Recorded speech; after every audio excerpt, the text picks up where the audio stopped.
What's up? Today's the 20th, so we're looking at Proverbs 20 today. A lot in Proverbs 20. What did you get out of it? Make your comment below and let's communicate. A lot in Proverbs 20 relates to business as well as human relationships. Let's look at three verses here, number 10, number 14, and number 23. Let's look at 14 first. It says, bad, bad, says the buyer. But when he goes away, then he brags about the deal he got. Well, have you ever known anybody like that? I can think of one instance where a friend of mine, he was always getting great deals on vehicles.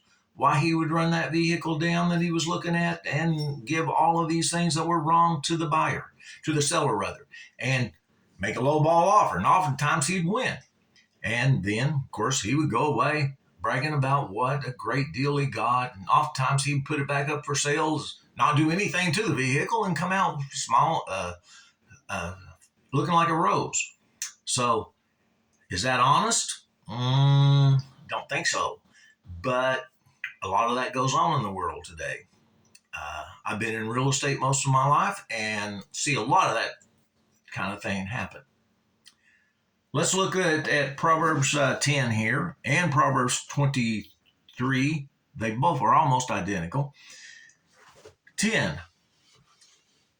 Unequal weights and unequal measures are both an abomination to the Lord. And 23. Unequal weights are an abomination to the Lord.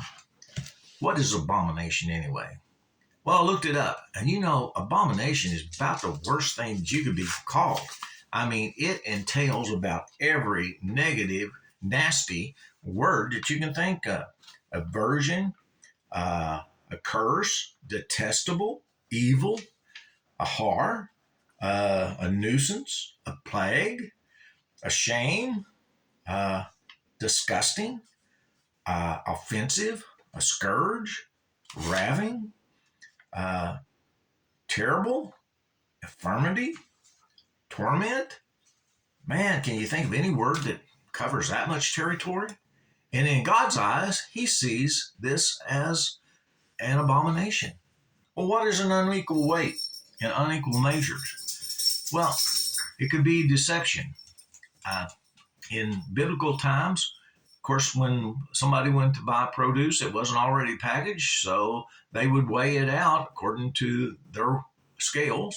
And whenever they had unequal weights, that would favor the seller, so that the buyer was always getting cheated.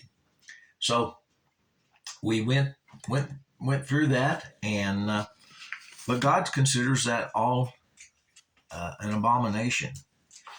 And let me give you a modern day version of an abomination dealing with almost the same thing.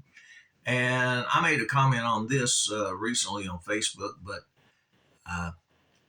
and what I said was, if you know any Christians that are acting like heathens, would you please tell them to say that they're atheists?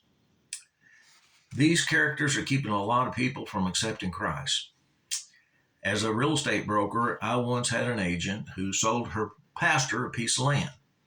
After the sale, there was a dispute about some personal property that had been left on the land, and I couldn't believe some of the dirty tricks that the pastor pulled in this instance. And when I asked him about this, him being a pastor and all, I asked him, how can you do this?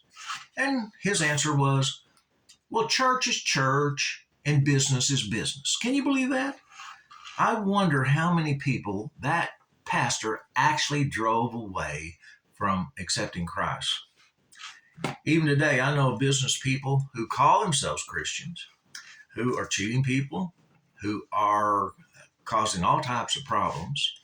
And how many people are they holding back from accepting Jesus' free gift of salvation?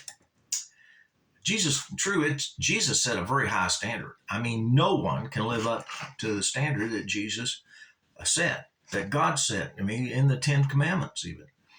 I don't know of anybody that can live up to that standard. That's why Jesus came and died on the cross. to forgive us of those sins because we have all violated that. Well, if we wear the label of a Christian, we have a tremendous responsibility to honor Jesus and to become more like him. We can never be, this side of heaven, we can never be as sinless as Jesus was, but we can strive and we can work toward that. So my response to that, if you know somebody that's wearing the label of Christian and is acting like a heathen, is an abomination, just tell them, please tell them that why don't you call yourself an atheist? And I'll bet you more people will come to know Jesus from that. So enough for abomination. Tomorrow we'll look at Proverbs 21. So make your comment below on your idea of what's in Proverbs 20, and let's talk. Hey, and remember, everything's an opportunity if you have the right perspective. See you tomorrow.